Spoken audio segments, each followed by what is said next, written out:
little present for you. Thank you so much. Do you want me to open it? Yes, please. Nicely wrapped. Right.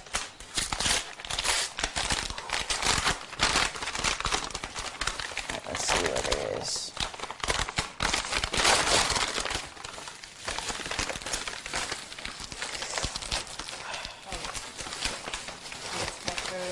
Nice. So, it has a meaning because I read it's Zurich, no? Here, Yeah, it's the city where you are today tonight. Thank you. And I read that in Germany you mixed up two cities like Oberhausen. You said hello Düsseldorf, and so this is just that you know tonight where you are. Oh, we were in Dusseldorf. That's why, because my hotel was there, so that's why. But no, they knew what I meant, I think. Was it a little bit embarrassing, or how did your fans take this? No, because that's where we were. Like we were in Dusseldorf, so it was like a little area outside of there. That's so I got like a little mixed up, but half of them were from Dusseldorf, anyways. So. So they were not angry with you. No. Okay. I think this shows maybe a little bit when you didn't mix up really, but maybe you might not know where you are because you're touring the whole world right now, and you won't be able to see any part of it because you just see the concert hall. Yeah, it's crazy. A lot of the times I don't even get to see the city. I'm just kind of in and out, but it's fun. I get to travel and sometimes I get to go out like in Paris and in some of the main places, but. You know, I love being on tour. So you won't see anything of Zurich tonight? No, I leave right after the show. Okay.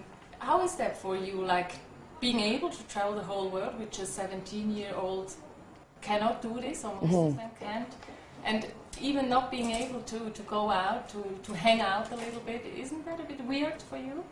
Not really weird. I mean, there's goods and bads to everything. Not being able to go around all the time and having to always have security with me is kind of sometimes a downfall, but like you said, I get to travel the world and see so many places that not a lot of people do, so I'm very blessed. You're going to Japan as well in next month, I think. How will this be? Because in Japan there's right now a really terrible situation. Yeah, it's going to be I'm not really sure. I think we're going, but we might have to cancel the shows. But we're not sure yet. It depends how it's doing. Tokyo, I don't think is not that bad, but it still has radiation and stuff. So we're not too sure. Hopefully, we get to get down there because I really love Japan and I love the culture and everything. Within a few years, you made like a career of a lifetime. If you think back, let's say 2 years ago or 3 years ago and now, what happened in your life? How would you describe this part of your life? I don't know. It's kind of, it happened like kind of really fast. It wasn't like an overnight thing, like an overnight sensation, but at the same time, I worked really hard to get there, but it was only like 2 years, and now it's been crazy just being able to go from Germany to here to so many places and that I never really thought I'd get to be. I thought I'd never been on a plane before any of this. But you always dreamt of this, like being a worldwide star? No. I never thought it could happen, so it was kind of random. There are these videos on YouTube. We can see you in Stratford on the streets like a street artist. When you were there and maybe were dreaming of being a musician, a professional musician, did you ever think that you could land here where you are now? No, like I said before, I never really thought anything could happen. I never really dreamed of being a professional musician. It was something I like to do in my spare time, something I like to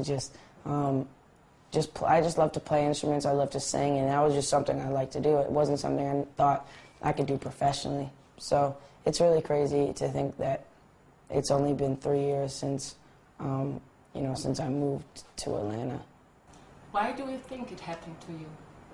I think everything happens for a reason. I think God picks certain people, and He blesses certain people with different talents and different things. And I just have to remember what I'm here for, and that He put me in this position. And so yeah. Your mother is I guess, your biggest fan and you're a big supporter of you. She's, I don't know if she's here, but she's most of the time she's with you.